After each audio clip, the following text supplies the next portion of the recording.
Welcome to another edition of Movie Moments with Alice Reese. I'm your host, Christopher Manguel, on Juice 34. And how you doing, Alice? How you doing?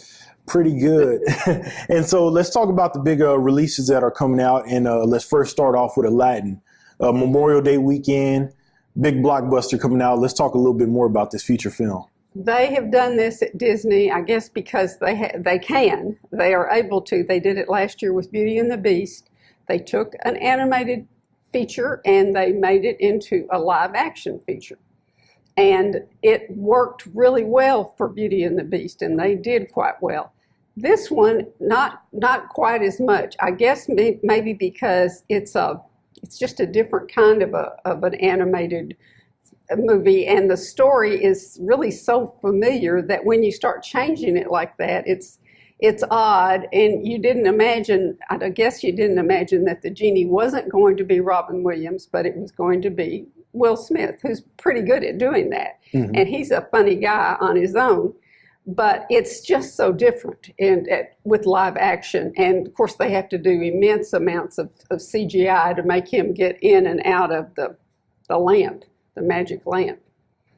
And then, so is there any type of tribute to Robin Williams in this film? I think quite a few. There are several instances where they use some of the same exact jokes, and they do make kind of references in that regard. I don't know about his name exactly. It might be in the credits. I didn't stay for the hour-long credits because it takes a lot of people to put those on. And that's interesting because this character is so, over the years have been so relevant in this whole movie with Aladdin that people remember Robert Williams for that role.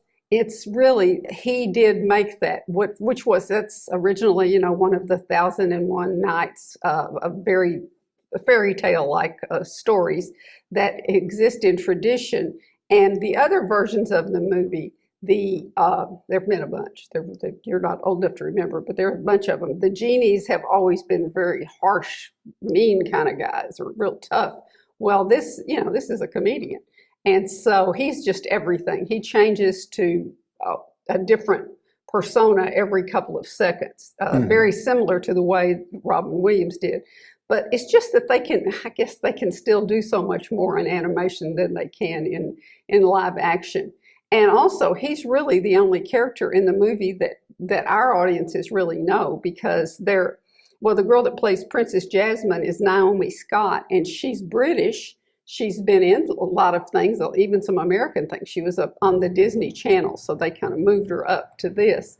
And she does have a beautiful singing voice. And that's another thing. It's the musical, and this is the musical that I only ever knew one song from. The whole new world, yes. The whole new world, and they do justice to that. And they've added a song or two, but I didn't remember the rest of them that much. But I wasn't, 8 years old in 1992 when that came out. And the generation of kids that have grown up, they've all seen the Robin Williams version. So, and that right. With the music, so they expect all those songs and whatever. But they're just. They were not, you had dozens of hits from the movies like The Lion King, which is coming up, a live action version of that. They're doing all of them. Right. And then also this would resonate to the new generation that doesn't even know a clue about Aladdin, but this will be their first introduction to this right. And, film. And those kids, they were there last night, or the other night when I saw it.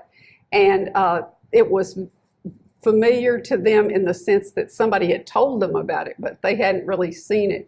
And a lot of them thought it was scary.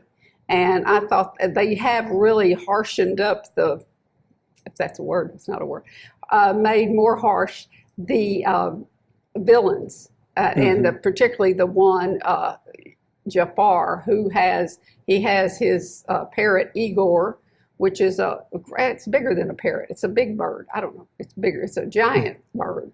And I thought it talked, but it really just only says parrot kind of things and gets into trouble and is a spy, goes and finds out what's happening. But that's more CGI. But the villains were very, very bad and did awful things to people, like throwing them down wells and it was scary. It's a PG rating. It's didn't get a G rating, which Right. is what I'm sure that probably the original cartoon did. I think it did as well. And also talk about Disney's strategic plan to put a big movie like this on Memorial Day weekend. Do you get a lot of people in the box office just because it's a big weekend coming up? People go to the movies. People do. It's a holiday, and the school's out for some people, and so this is set for the younger audiences. So yes, that's what this is for. And amazingly, it's directed by Guy Ritchie, who he's British, and he's done some. Well, he's famous in America for doing the Sherlock Holmes movies with Robert Downey Jr. and Jude Law, but which are nothing like Sherlock Holmes. I mean, they took it. So everybody was expecting this to be nothing like Aladdin, and it was going to have, blood spurting around everywhere, because that's what Guy Ritchie is known for. The violence is heavy in his earlier movies, but it's not. It's pretty much of the same story, almost like a shot for shot. Sometimes it's the same thing. If this was animated, well, there's the same people in this that were in the other. So explain a little bit from seeing the previews about Will Smith's character playing the genie. Is he CGI'd a little bit as far as his body goes? He doesn't even have a body. When he comes out of the, not a full body. Somebody explained it as, they said, it's a blue cloud of muscles and sinew. He's a big guy, but he doesn't have any legs. It's trailing back there into that lamp, the magic lamp, and it's just kind of clouds. And it's all blue, but he doesn't have legs. And then he plays a person, a regular sized person. He makes himself look like normal some of the time. And so it's Will Smith, just like, and he's just sort of a helping out. Oh, I never told you the name of the main character. Aladdin is played by a Canadian guy named Mina Massoud. And he has been in a number of movies too. And, I think both the leads were chosen for their singing voices. Right. And then also too, because like you said, Will Smith would be the star of this movie, but we have to go with Aladdin and the Princess as well, them carrying the movie as the leads. But like you said, their singing ability does have to play a major part in this film. And I should mention that one of my problems with it was that it was 2 hours and 8 minutes long, and that is too long for kids to sit, and it's too long for adults also, but particularly for kids. And it gets complicated with they just could have tightened it up more. But they have, one thing, and the other thing I loved that was probably my favorite thing in the whole movie is the magic carpet. It's really a talented carpet that flies and does heroic things, and very, very good CGI on that. So explain a little bit more about the magic carpet. Like, this is like very CGI, but it looks real to life, right? Oh yeah, you believe they're up there flying on it. It was caught in between some rocks, and when Aladdin finds it, and he realizes that he has no way out, he's in a terrible situation, and he's able to fly out courtesy of this very smart piece of carpet that can do anything, and that turns corners and comes around and saves people who continue to keep falling off buildings. And he or she, I don't know what, the carpet keeps catching people. It's very well done, and I remember the old versions. There's British versions of Aladdin, and they really had a lot of trouble making these carpets do anything. I mean, they just had something sitting slightly above the floor, and then they pretended like they were flying, But this is really they're flying, and they pull it up in front of them like there's something to hold on to, and it's really impressive. And then, like you said, too, with this being a live action, with theatrics like that, you really have to take it to the next level for it to be believable to the viewer out there watching it. You believe it. You say, hey, this is there. Of course there's magic carpets. Of course they could ride on that. All the cute things like that are fine. I just wish they could have tightened it up and maybe had a little more, I don't know, between the songs. It kind of slows down. So it seemed like it had more songs in the original, but I don't think so. But I'd even forgotten about it being a musical, but they're all musicals. They're all. And then Alice, going back to a point, typically for the viewers out there, how long are these kind of animated films and kids films? Like they usually typically have a range on as far as how long the films are, as the minute wise. Well, ideally a comedy or an animated movie ought to be 90 minutes because that's how long you get tired. If something's funny, it's hard to keep it funny for that long, and you start to see it's really illogical. You start to see through that, and it's just you just have to keep it going. And also, I said for the children's audience, but they're just cost them another $100 million to put that extra 30 minutes in there. But we've got the money, we'll do it. They don't have to pay any rights because these are stories that are out in the atmosphere somewhere, like Beauty and the Beast, and there's no copyrights on those.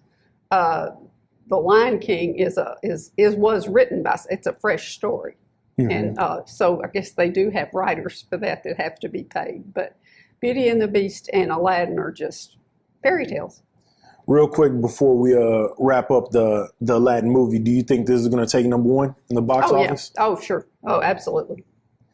So transitioning to our next film, we have Booksmart. Talk a little bit more about this film, Alice. I was so surprised. I had forgotten about this girl. There's a person whose name the actress's name is Beanie Feldstein.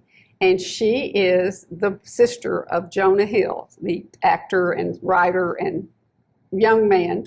She's his younger sister. And she had a supporting role in the movie Lady Bird. And a lot of people really talked about her. And now she's got her own movie. And this has got a super good script. It's clever as all get out and directed by, of all people, Olivia Wilde, the actress. She's the director. And you wouldn't think of it, but it's one of those comedies that does work all the way through. It's the story of two girls, Molly and Amy is played by Caitlin Dever, who's been in dozens of TV shows. I didn't realize that. She's been on Last Man Standing and many, many shows.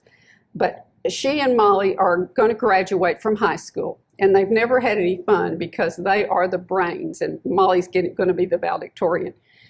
And they realize that they have just missed out on everything. So they get invited to the cool party. The one they kind of get invited. Nobody tells them where it is, but it's at Nick's aunt's house. Well, they know Nick, but they don't know his aunt, and nobody gives them any further instructions of how to get there.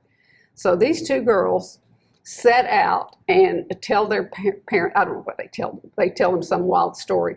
And the parents are kind of happy because it looks like maybe their kids are not going to be so dull and boring. I think they'd like for them to get in a little trouble.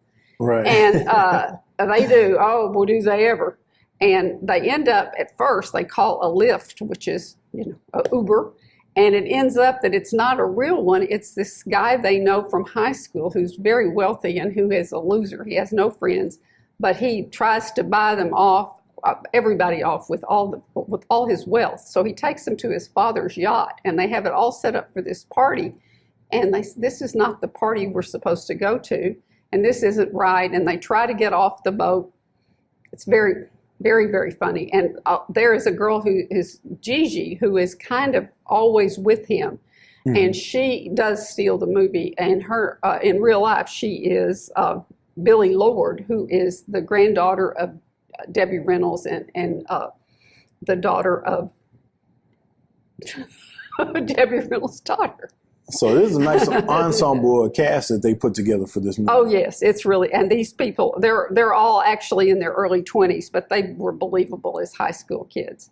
And so anyway, they end up at another party where the people are having a murder mystery night, and it's all the actor kids from school, and it's very dull. It's not, and they eventually get to the right party, but in the meantime, they have interactions with the police and all kinds of things. It's really similar to Superbad, which was the movie that was the breakout role for Jonah Hill. His name is Jonah Hill Feldstein, by the way, and he actually co-wrote that movie, And so this is like that, like raunchy teenage adventures.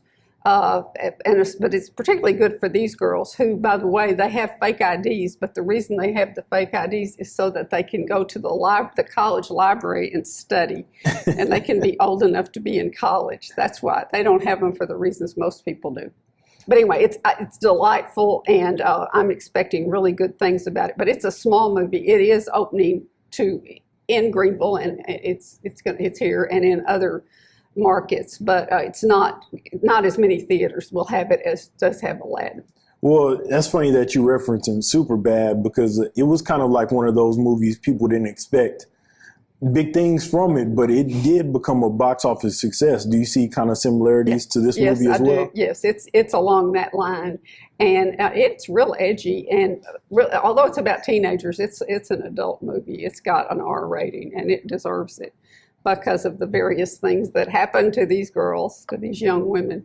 What do you think about Olivia Wilde's debut as a director? I was thinking it was great. She hasn't been acting as much as she did, and I think her boyfriend is Jason Sudeikis, and yes. he's in the movie. He plays the high school principal, who I think he's the Lyft driver too, the real Lyft driver, the real Uber guy. He has, well, the teachers, they have to supplement their salaries, but he's embarrassed when he picks up these girls and finds out that's who it is. But it's one of those adventure kind of things, and anyway, it made stars out of Jonah Hill and the rest of those guys.